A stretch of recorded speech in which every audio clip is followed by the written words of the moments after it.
Hello, and thank you for joining me tonight for Profiles with Paulette Payne. In a society where beauty has its own standard and it's been predefined, my guests tonight have gone against the grain, created their own standard, and are empowering women across the world. But before we go to their stories, I want to give you a little bit of information. As you watch tonight, please feel free to, input your comments, your questions. We will certainly get to them as soon as we can. If you find this content valuable, please, by all means, like and follow the page, and certainly share it with your network, your friends and family. The goal of Profiles, which is a weekly virtual program that comes on at 7 p.m. Eastern, 6 p.m. Central, it's always been to inform, empower, and inspire the viewers. And I hope after tonight's show, you walk away feeling one of those. But now we will go on and get started with the show. I am just so excited about this. This has actually been a topic that I've been intrigued about for quite some time, because just really quickly, my own story. When I was younger, I fell into the trap of thinking that my hair had to be a certain way, that it had to be straight and no kinks, when in reality, my hair is kinky, nappy, as they would say.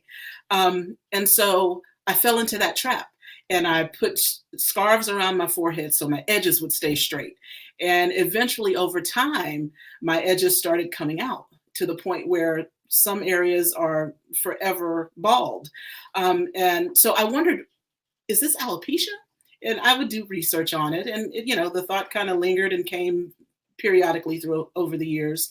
And once I started doing this show, I said, I want to do cover topics that intrigue me. And I know if they intrigue me, they've got to intrigue somebody else. So I'm so excited to learn more about alopecia. Of course, we can't assume that every woman who is bald has alopecia, but we certainly want to address that topic tonight and learn why the women that I'll be speaking with have chosen to present themselves as they have. My first guest is Nell Coleman. She is the founder of the Baldy Movement. You may have heard about it, seen her on Instagram, on social media. She is stunning. She is absolutely stunning. So Nell, thank you for joining me. And let me tell you this really quickly, and she'll tell you more, of course. But the Baldy Movement is an organization that seeks to encourage women to walk with confidence without the need of hair. So that's pretty powerful. Sorry, my producer had the volume up, so we don't want to echo. Our next guest is Kristen Gauthier. Let me find her in the stream. There we go. Hi, Christine. How are you? Hi, I'm great. Thank you for having me tonight. Yes, ma'am. And Christine is the legislative liaison for the National Alopecia Areata Foundation. So I'm really grateful to have that aspect of this topic on the show tonight. Our next guest is Heather Scott. Heather, thank you for joining us. Thank you for having me, Paulette.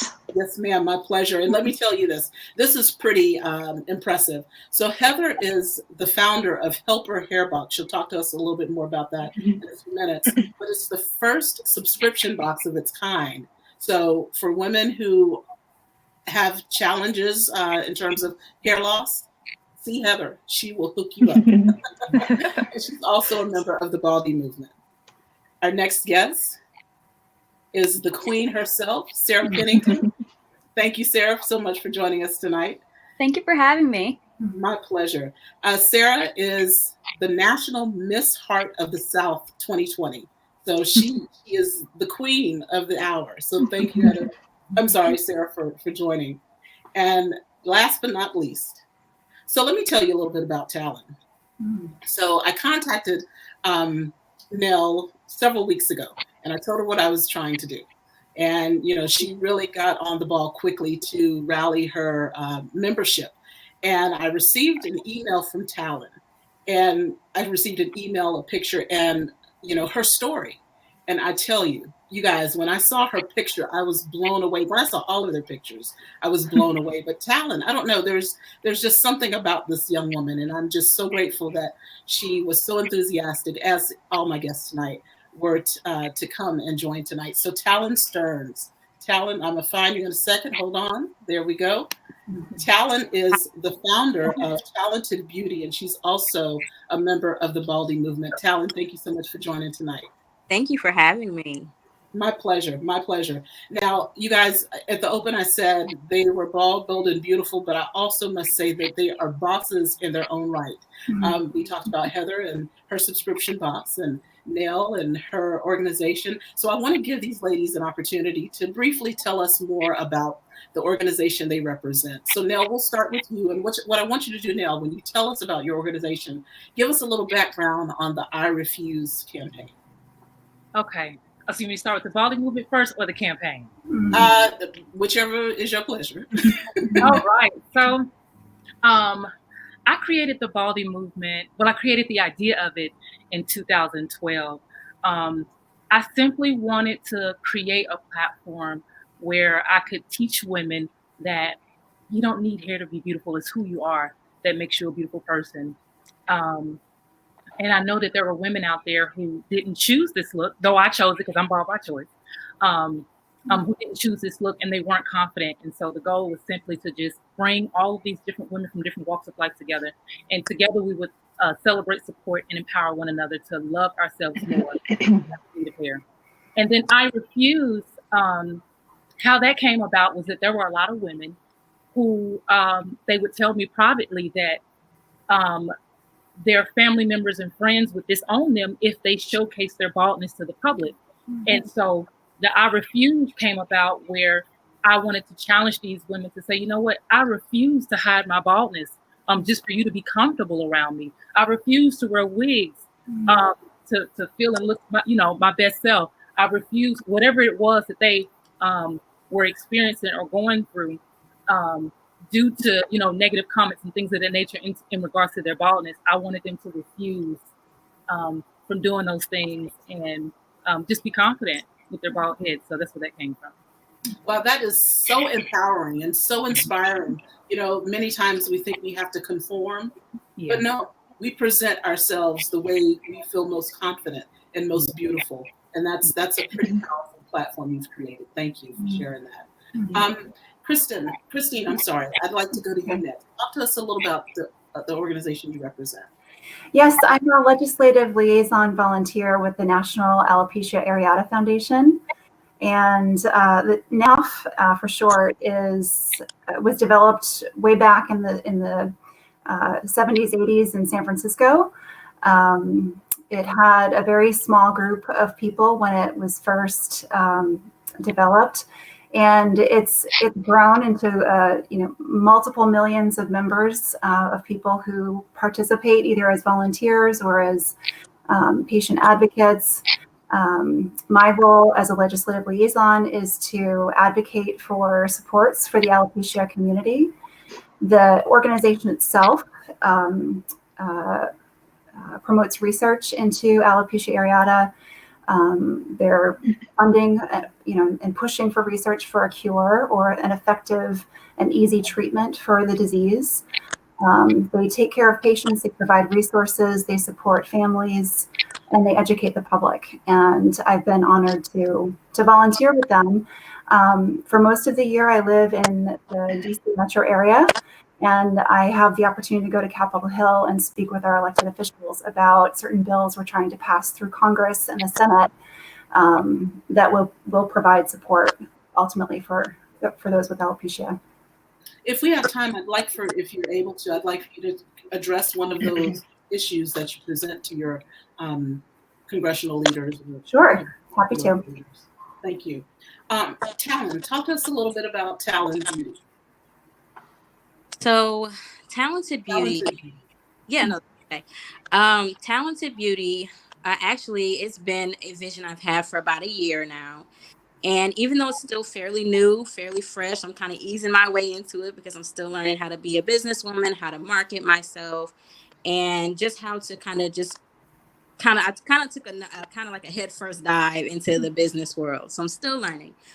When I launched Talented Beauty, I wanted it to be something all women deserve to feel beautiful. All of us, like Nell said earlier, the Baldy movement is about inner beauty, and of course we all look beautiful now.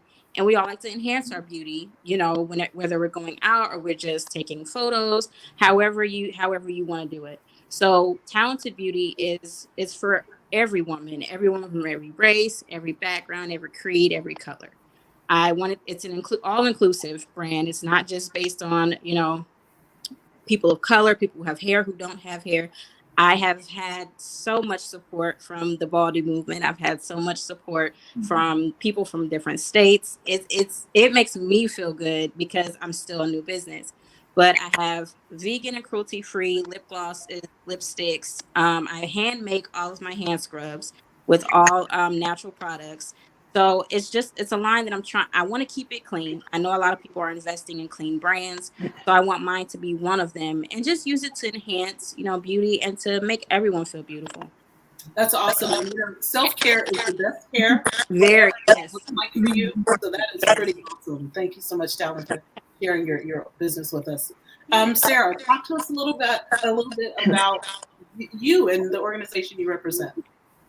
Yes, so I am your USA National Miss Heart of the South. Is anyone else getting feedback, or is that just me?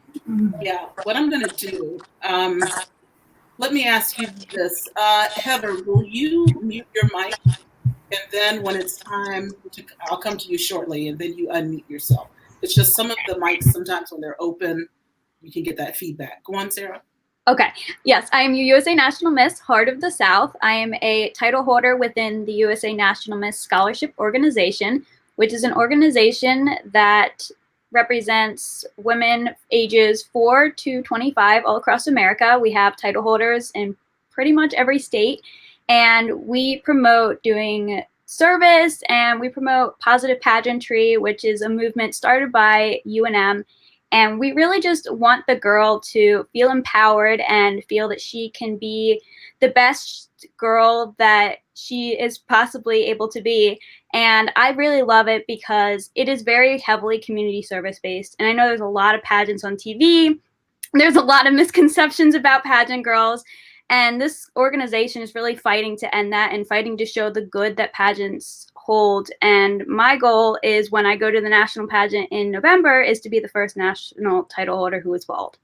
That's awesome. And to have this bold confidence to present yourself as you choose to present yourself to the world, it says a lot about you, your bravery, your confidence. And, you know, it also empowers young girls because there are young children that either are dealing with alopecia or some other challenge that may not have the confidence. They may wonder, why do they look different from other girls? And so to see you and to see this representation of beauty is certainly empowering.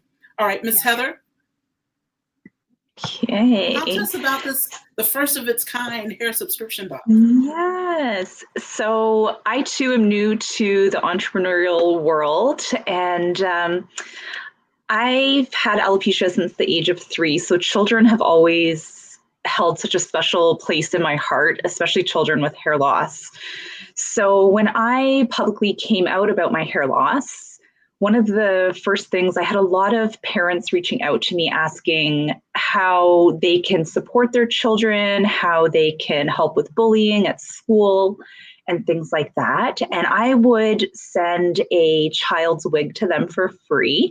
And I'd put little inspiring things inside the box for them, just so they had something to cheer them up, to take their worries away from their hair loss. And that's when it really occurred to me that there's nothing really out there for women or children with hair loss. Like, we don't really have anything that's just for us.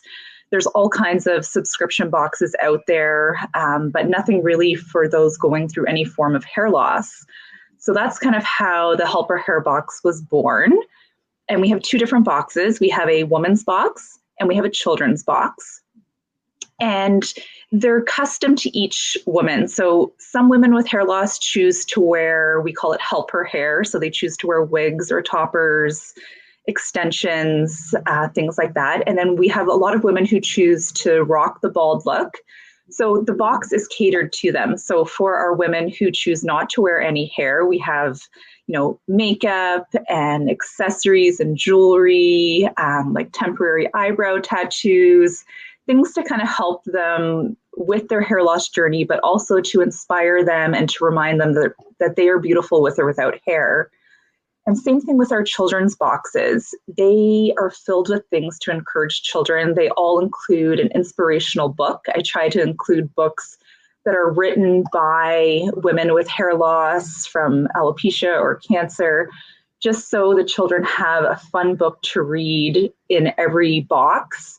And it's also filled with, cute things that might say fearless or I'm beautiful, things to remind them how beautiful they are and that they don't need hair to feel beautiful.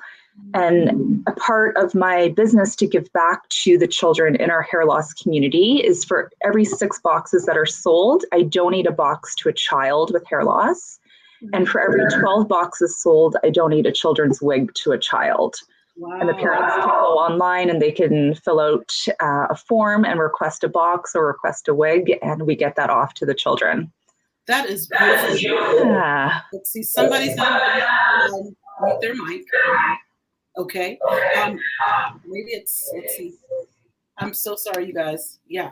So that is a beautiful platform, not only for older women, mature women, but for children as well, because, when people can see themselves, representation is critical, regardless of the circumstance. And for children to be able to see themselves in each of you, and for women to see themselves in each of you is pretty powerful. And you ladies, I hope you're doing, I'm not sure where you are on your journey, but in my eyes, you're doing God's work. So kudos to you.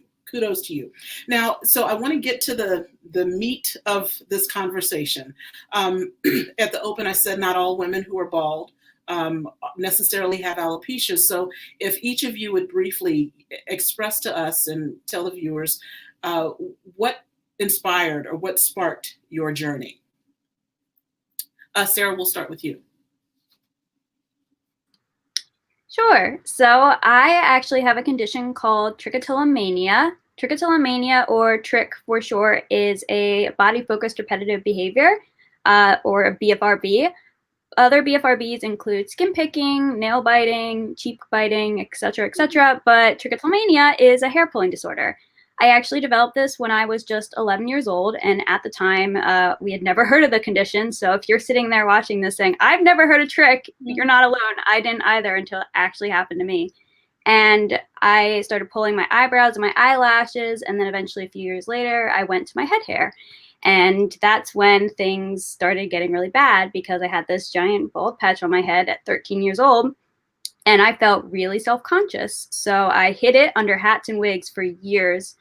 And then when I was 16, my mental health kind of had hit a culmination of being just really, really bad. And I was hospitalized in a psychiatric residential program.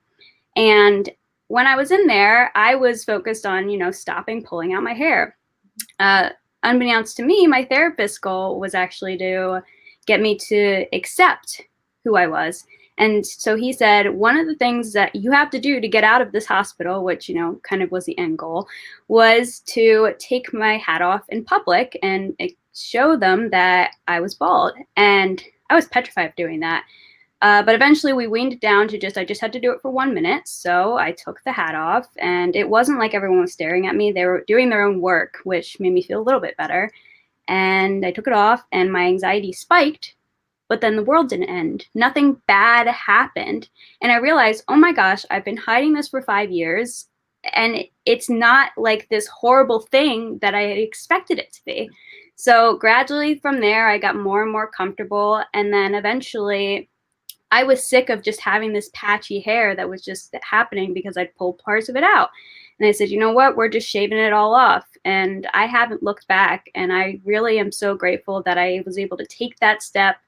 And now I can share with you all that there are people out there who have trichotillomania who are bald because of it, and we are just as beautiful as everyone else. Yes, ma'am. Thank you. Oh, Sarah, you're hearing your story. I started getting teary-eyed because I remember when I shaved my head, it wasn't for any other reason other than COVID. I couldn't get to a barber to get my afro cut. But the first day, my sister helped me get all the hair off because, I didn't know what I was doing. And so she literally shaved it down to the scalp. And I I was so scared to go out in public because, the world around me was so used to an afro. And I didn't know what people would think. You don't know what people will think. Who cares? Who cares? And to walk boldly in your baldness, or whatever the case may be, is a powerful thing. And thank you so much for sharing that. Heather, talk to us about your journey. And I just want the viewers to know, please, if you have questions, put them in the comments, and we'll do our best to get to them before the end of the show. Heather? Okay, so I have alopecia. Mine started at just the age of 3. So mine started as alopecia areata, and it started with a small patch at the top of my hair, at the top of my scalp when I was just 3 years old. My parents have pictures at Christmas with me with this little spot at the top of my head.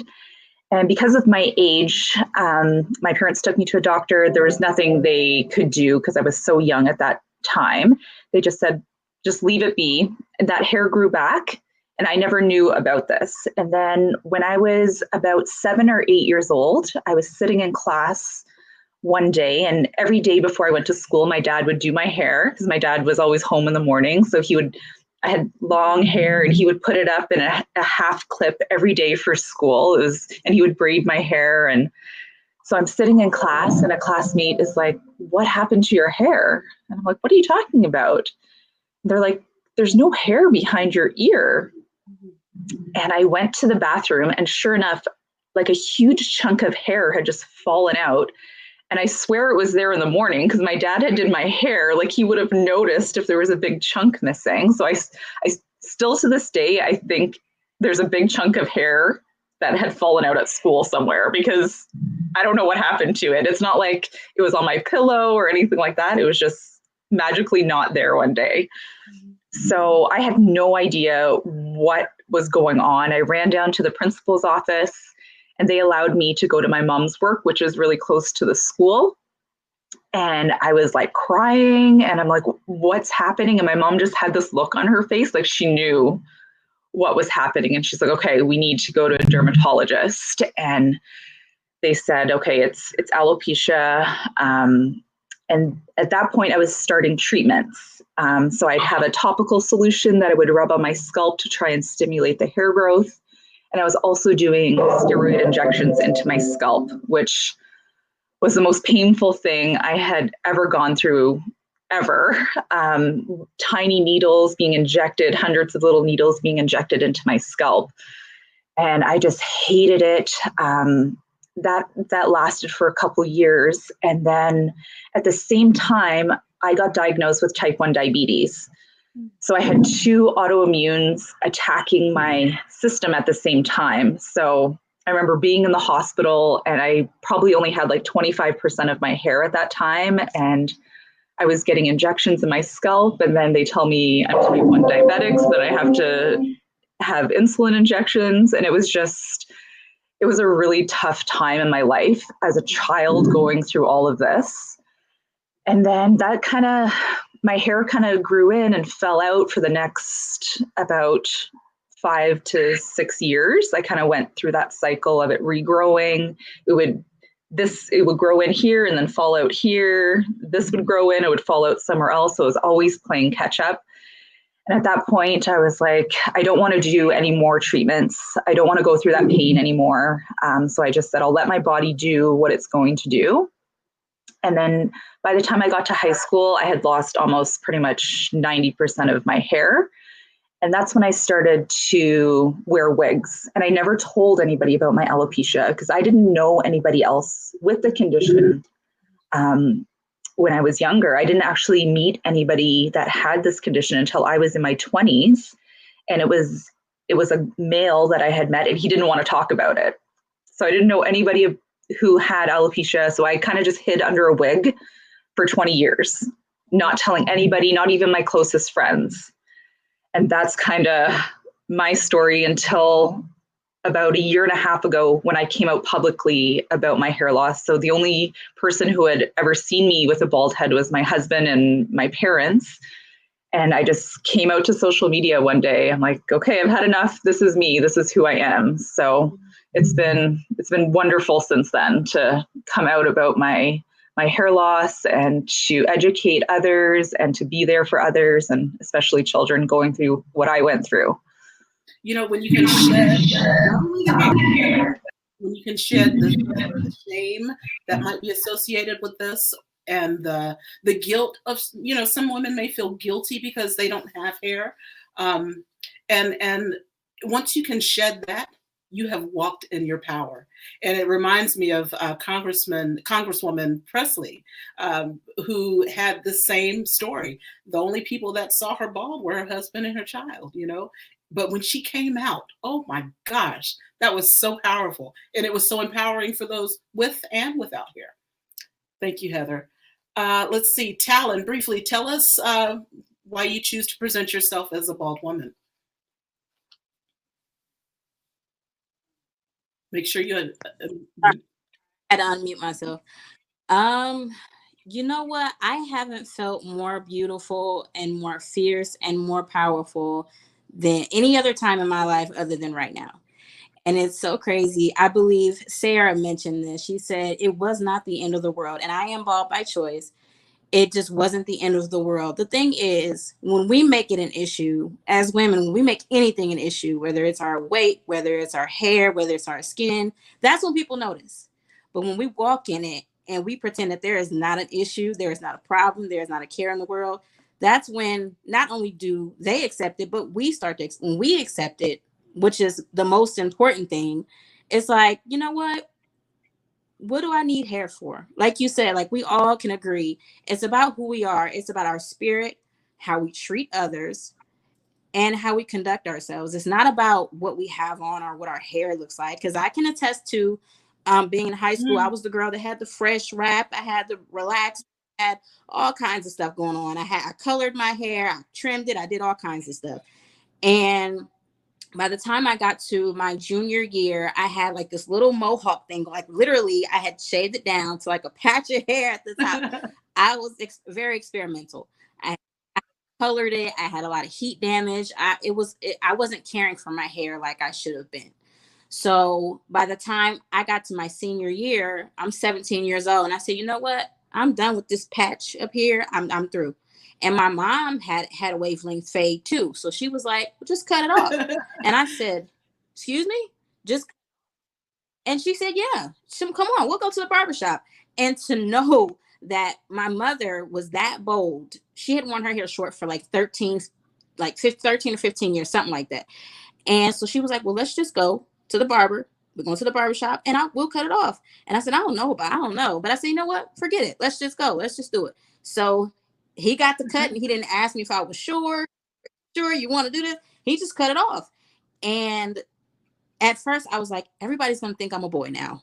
And I was immediately worried about what other people were going to say and how they were going to respond, as opposed to how I felt about it. I didn't know how I felt about it. I had so many different emotions. I was like, okay, I just cut all my hair off, and the rest of it, rather the little percentage that I had left, I don't know what I'm going to do now because I can't grow it back overnight.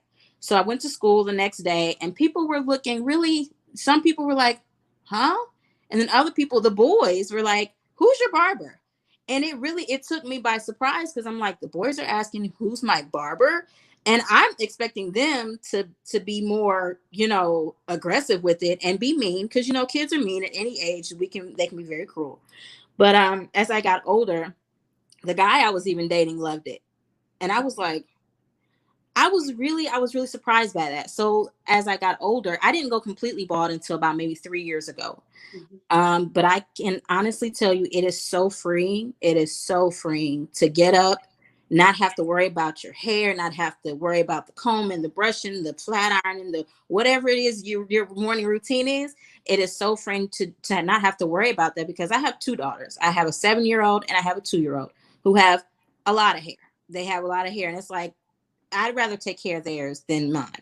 But I know for me, I get more compliments now than I ever did when I had hair on my head. Yeah. And I've learned that beauty it's not about, and you've learned, you weed out who's really who really loves you for you and who really likes you for you and who really only cares about your external. And the thing about it is, when I shave my head, that's part of my self-care too. Right. Exactly. When I get that razor going or clippers, whatever you use, that's part of my self-care. I feel so, it's sexy too. It's like, it's a sexy thing for a woman to not have hair and be like, yeah, and you know, oh, I That's don't have hair. right. What do you want? What do you want me to do about it? And those Right. insecurities people will deflect onto you because of how they truly feel about themselves. And that's an important point. People deflect Mhm. on you the way they feel about Yep. themselves. Thank you for sharing that, Yeah. Talon. Christine, talk to us a little bit about your journey. Yes, thank you so much for this opportunity. I'm so honored to be with you all. I first came down with alopecia, the same bald spot that you were talking about, Heather, right up here, same place when I was, it became a chronic condition when I was 30 years old, on my 30th birthday, actually. But when I was 9 months old, I had an almost fatal allergic reaction to milk. Was rushed to the hospital and spent several hours, I think possibly a day and a half in the NICU, on a steroid drip because my body had responded so violently to milk. And shortly thereafter, I developed my first bald spot. And, there was very little known about the disease at the time. My mother took me to my pediatrician. He told her not to worry about it. And for my mom, who was a brand new mom, she thought, well, what else can I do? I'm her mother. I have to fix this somehow. But there was nothing that anyone could do. And it really wasn't until, as I mentioned, I turned 30 that my hair started to fall out in clumps. I was going through graduate school and I was working several jobs. I was pretty stressed out, not sleeping a lot. And I think the stress definitely exacerbated the condition, but alopecia as an autoimmune disease is, it affects our bodies. And I've lost my eyebrows. I haven't lost all of my eyelashes, but when I have the opportunity, or when you'd like to talk with me about some of what I do on Capitol Hill, I'll definitely take this off and show you what my hair looks like now. But the journey for me has been, I wouldn't have been able to talk with you about alopecia 15 years ago when this started to happen, when my hair was falling out, without crying. And it really wasn't until I started volunteering with the National Alopecia Areata Foundation that I kind of, like you, Heather, met other people with alopecia for the first time in my life. I think it was 2.5, 3 years ago. I met the first person I ever knew existed who had alopecia, and it was the most wonderful, validating conversation to have with someone about the emotional journey, the struggles with insurance, the struggles with doctors, feeling out of control with your own body, not being able to control what was happening to me. And also not really understanding how to approach the world, and my identity was really just changing overnight and not understanding how to be me without my hair. And so I started volunteering with NAF, in part because I was ideally located to Capitol Hill.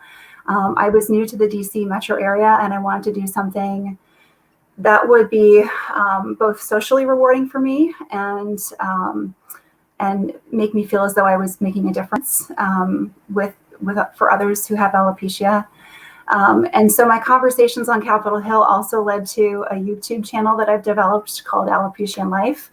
And I know, Heather, there are at least 500 people who are going to probably be talking to you soon about the boxes you put together, because getting a wig is of primary importance, according to the views on the videos that I posted. A lot of people with alopecia or with other medically related hair loss really struggle finding some sort of a cover for their heads. And we all go through our own process, our own journey of acceptance, I think, with hair loss that we can't control. And I think, it's important for people to be able to have something like this as an option to wear while they're going through that journey, because I definitely, Sarah, you mentioned your mental health was really in the tank for a while. And I lost years of sleep, cried buckets of tears, wasn't really able to talk to my family or my friends about it because it was such an emotionally wrenching conversation. And definitely not with guys. Oh my gosh. I mean, it changed everything about dating, about how I felt about my sexuality, myself as a woman. And so I'm very grateful for you now for creating your organization. I think it's amazing. I'm so grateful that you're all presenting yourselves here today. And you're helping me with my journey as well. Oh gosh, you ladies are gonna make me cry real baby tears before this night is over. Now, talk to us briefly about your journey. All righty. Okay, so back in 2008, I was natural, and I was attending a college, and I was on a dance team. And at this point in my life, I was like, you know what? I'm going to embrace my natural hair. I'm going to grow it out, have this big old sexy afro. Um, and so I was growing it out, and I joined the dance team. And the dance instructor, she would always tell me that I would have to press my hair when I come to practice. And I would be like, well, why do I have to press my hair? It's practice. Why do I have to put heat on my hair every single day and damage my hair just to sweat it out? I only want to, press it when it's time to perform. So it got to a point to where she and the band director approached me, and she told me, if you don't perm your hair, then we're going to kick you off the team. And so, and my argument with her was, well, there was another young lady who had hair like mine. And she said, well, her hair, your hair is more African-ish. So you need to press your hair. And hers is more of a loose kind of cuter curl, I guess you would say. And so I guess because hers was more appealing, she could keep her afro, but I had to perm mine. So since I didn't want to get kicked off the team, I permed it. And a week later, I fractured my foot, and my dance career was over. So then after that, my confidence kind of went downhill from there. And then I transferred to another school, and I had a family member who, well, let me rewind back. So once I permed it, I grew it back out, and I went back natural, and I cut the permed hair off. And so I had a family member who would always try to encourage me to put a texturizer in my hair because she felt that my afro was too rough looking, and that the texturizer would make it look a bit more cute and loose and curly. So I got to a point where I was tired of trying to fix and alter myself in order for people to accept me, or for people to be comfortable around me. And I said, you know what? I am sick of this, and I am ready to just remove myself from this.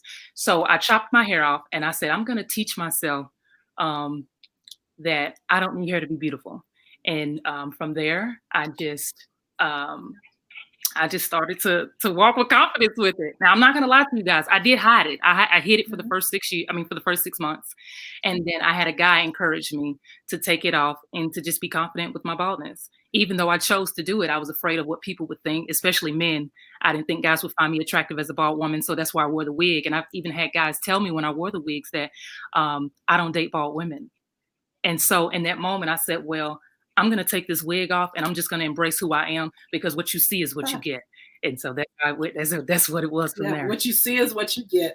And the thing that the story or the thread that connects each of you is certainly you had this moment of doubt and of fright and of uncertainty. But once you embraced it, no one could tell you anything otherwise, and it's true. Once you relinquish people's opinions and even your own opinion initially about who you are, and you step into your power, that's when the acceptance comes. That's when you're able to be an example for other people, because I really believe we can't be full examples to other people until we have accepted and done some internalizing work ourselves, so that we can present this confident woman. And you each have done that, and that's awesome.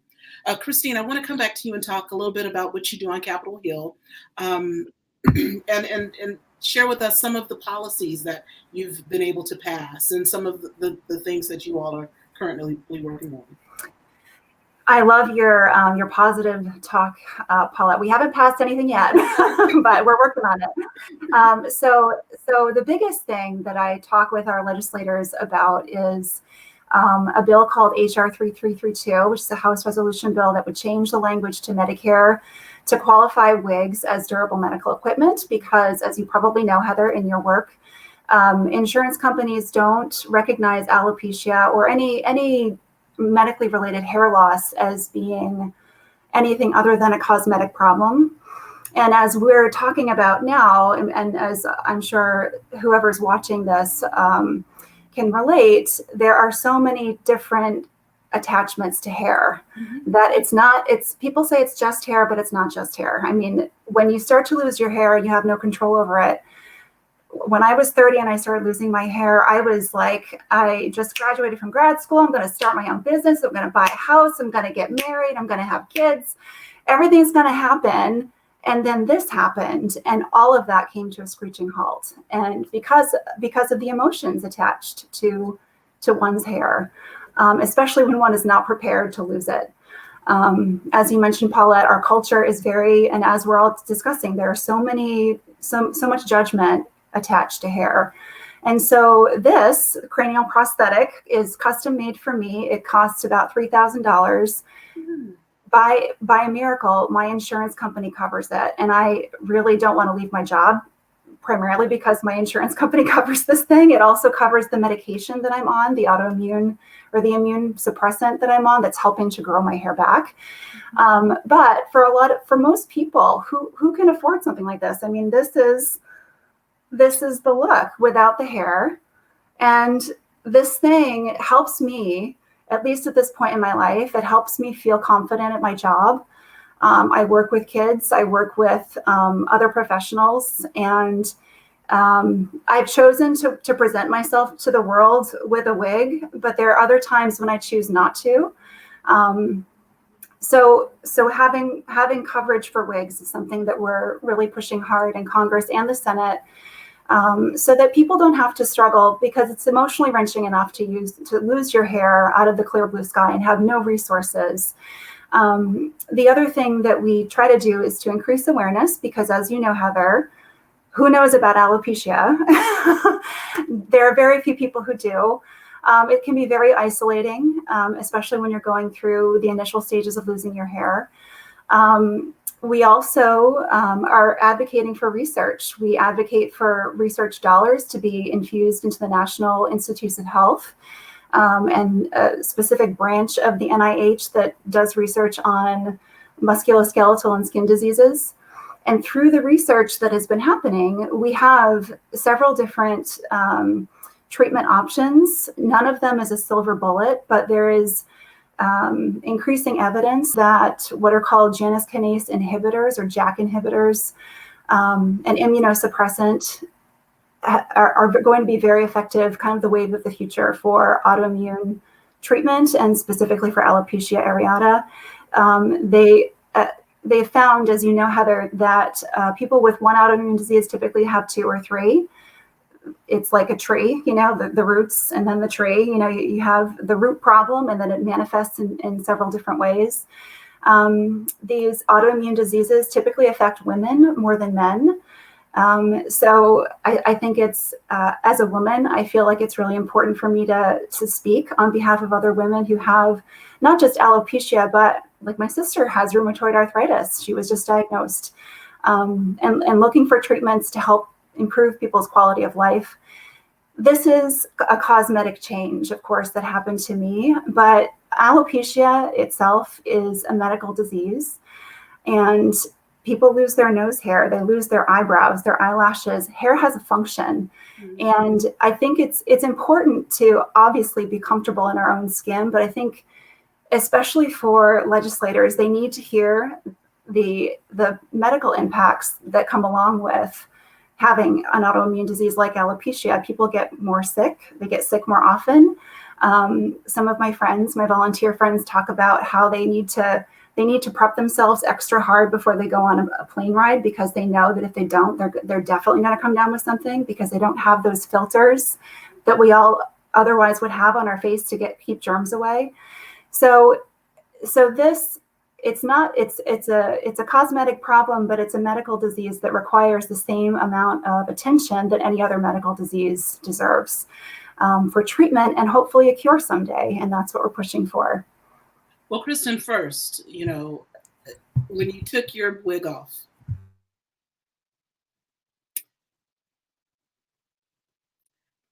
I'm so sorry. That was powerful. Thank you. You're welcome. Well, it's definitely kind of a showstopper when I go to Capitol Hill as well. Because I mean, it's a prop, right? I mean, you walk in there and you look totally normal, and then you take it off, and people are like, "Oh, that's what it is. Okay, I get it now." And you're right. It's a disease. It's an illness that needs to be treated just like any other illness, and you need to have the funding so that you can be treated for a medical issue. Exactly. And I'm glad you broke that down for us, because I didn't even consider that piece. So I'm thank you for breaking that down for us. Now, you were talking about, friends that have to prepare extra, they have to do a little more in preparation for travels. I noticed on the website that there's just a portion that discusses COVID-19. Because of course, COVID-19, as we all know, one of the among the vulnerable are those with autoimmune issues.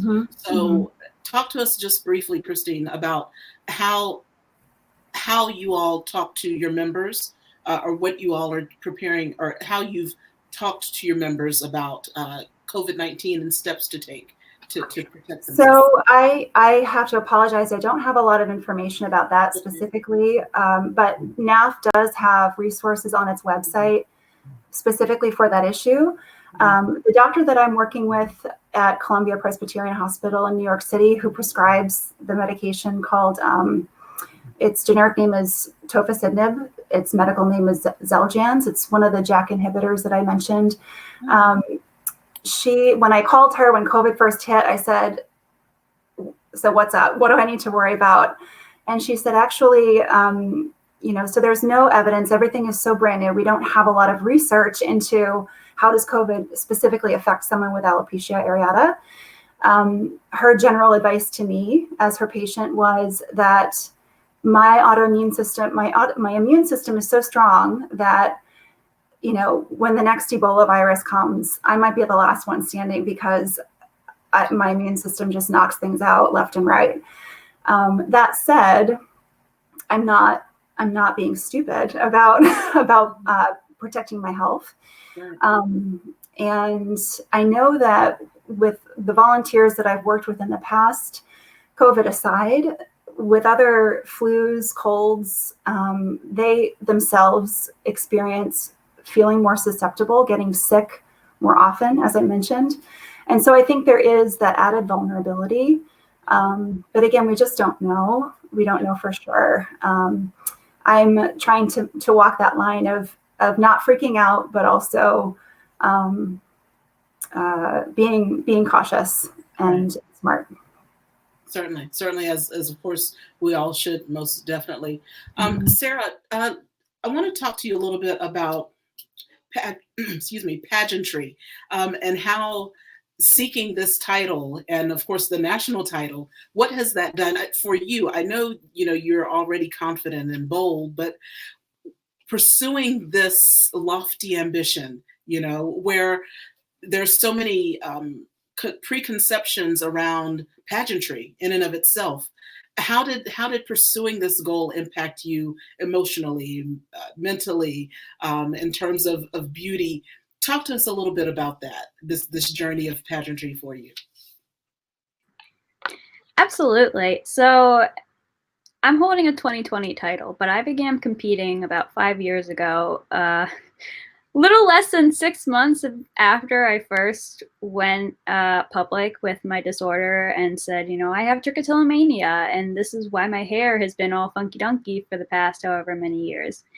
And the first time I competed, quite honestly, I didn't know what to expect, because I knew I was infiltrating an industry that historically had promoted women with long hair.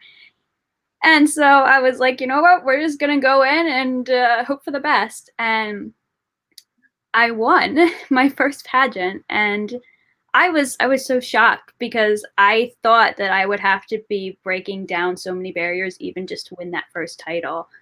But something about my story had clicked with the judges, and they wanted to choose me. So, you know, there was a process of, do I compete with a wig? Do I not compete with a wig? I only competed with a wig once, and afterwards I was like, never again.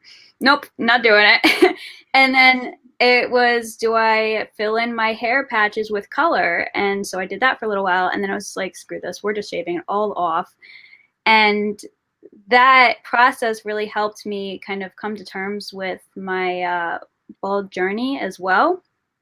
And it's really been amazing because, as you mentioned, there are children who don't see themselves represented in the general public, let alone in pageantry. And last year I was holding a different title, but I was in a room with about 28 other title holders. And it was this event at this restaurant, and there's this little girl who came up to me, and she like beelined it to me because this little girl has cancer and she was completely bald. And of all the girls in the room, she knew that she could relate to me because she saw herself reflected in someone with a crown. And I kept in contact with her for many months, supporting her, giving her FaceTime when she was in the hospital. And those are the moments that I truly live for. And as much as they've helped me, or much as I've helped them, they've helped me. And it's just truly amazing to be able to be inspiration for people. I always go into events and I always say, no matter what I'm speaking about, who I'm speaking to, how many people, I mean, I've done events from like 50 to like literally 7,000 people. And I say, I just want to impact one of them. As long as I can get through to one of them, whether it's about being bald or just being yourself and loving that you are not defined by society standards, I've done my job. And that is what I absolutely love about pageantry. The crown is a microphone, in my opinion. It gets people's attention long enough that you can share whatever message you're passionate about. And for me, that's this message. Oh, gosh. You ladies are so inspiring. I'm sorry, I'm just fangirling over here. Forgive me. Heather, talk to me quickly about why you chose to join. Yeah, so join the Baldy movement, it's what you're saying, right? You cut out for me. Can everyone hear me? Okay. So I joined probably a year and a half ago before I came out publicly. And it was because the members of the group, their confidence and their beauty, they really encouraged me to just go for it and do it. And I found so much inspiration inside that group that they really encouraged me to just be my true self and to just own the baldness. And I tell you, the women inside are fierce. There's what is it, Nell, on Saturdays? Like beautiful Saturdays, own your beauty on Saturdays. Yeah, that's it. And the ladies are just amazing in there, and it doesn't matter your race, your background, just we all just we're bald and we connect, and that's really all that matters. And I'm so thankful for the group. And there's a cruise that hopefully will still happen that Nell is organizing. It's, a Baldy cruise. And how amazing is that we're able to go on a cruise and just all be ourselves and not have to worry about hair or how we look. And we could just all hang out and just be our true self. And I think that's so amazing and exciting and something exclusive just for us. So awesome. I love all the ladies in the group. And we have some little kids in there too, and they're fierce. Let me tell you, they're paving ways for themselves. Because of you all, you have chosen to define yourself for yourself and present yourself the way you see yourself. Talon, really quickly, talk to us a little bit about why you chose to affiliate with the Baldy movement. You know what? I honestly don't even remember how I come to be. I don't know if it was Instagram. It might have been Instagram, but I know I'm all the way in Ohio, so I'm in the Midwest, where being a woman of color and not having hair of some sort, whether it's bundles, whether it's braids, whatever, even a nice wig, you know what I mean, whatever the case may be, it's just like you're supposed to jump on the bandwagon with everybody else. You're supposed to look like everybody else, and it's like, why look like everybody else when I can be me and own who I am unapologetically? So when I saw that that's what the body movement promoted, and that's what they stood on, and that's how we helped each other, because sometimes there are still days when I struggle with insecurities about it. Like, should I grow my hair back out? Should I do? And then I try to let it grow a little bit, and I'm like, no, it just ain't me no more. It's just not me anymore. It's just not even a little bit. To have a little bit of hair on my head is not me anymore. And it's okay, because Nell, when she founded this, she had a vision. She birthed that baby. She gave birth to the body movement, and she wanted women who, whether we had, autoimmune disease, or whether we just wanted to be free from that weight. And I feel like that's where my reasoning for wanting to be a bald woman is the weight of having to be accepted, or wanting to be accepted, and yearning for that acceptance from other people. And once, like you said, once we relinquish all of that and just relinquish everyone's opinions of us, and even my own opinion some days, I felt like that weight was lifted. And the body movement is something that does that for everyone, even some of the ladies that still struggle with it. I feel like the encouragement that we get from one another, it pushes us. It pushes us to know that our beauty is unmatched, no matter if we have hair on our heads or not. Sorry, I had to move because my phone was getting ready to die. But I truly commend Nell and all of you ladies who suffer from alopecia, because I know I didn't know much about alopecia prior to this moment. I heard about it, but to know that I'm educated, and to know that we all have a common denominator, which is we're bald and beautiful, and we embrace it. And that in itself is a great feeling, to know that, because it's hard this day and age, because women of color, women period, we can claw at each other based on our appearances.